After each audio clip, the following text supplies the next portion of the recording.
Israel pressing ahead with a third day of heavy airstrikes in Gaza following Hamas's deadly weekend attack. Here's the latest.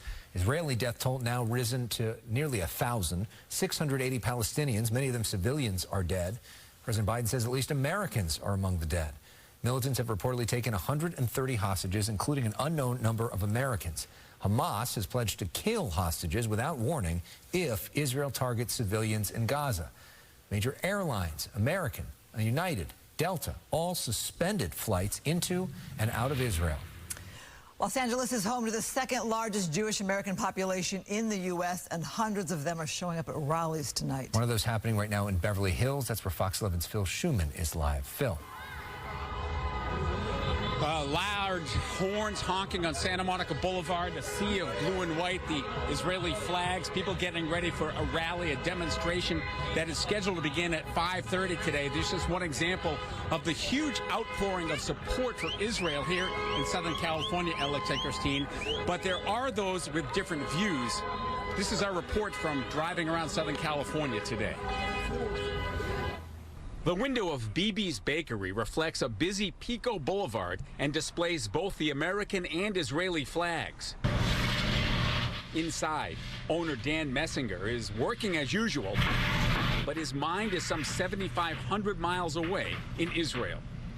We hear from our friends and family that they're scared. We hear that they have all lost someone or connected to someone who has been lost. I mean, there's no one in the country who is not 1 or 2 steps away from someone who has been killed or injured or missing.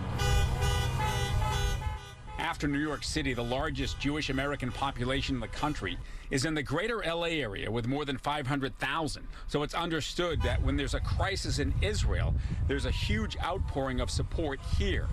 But there are other views.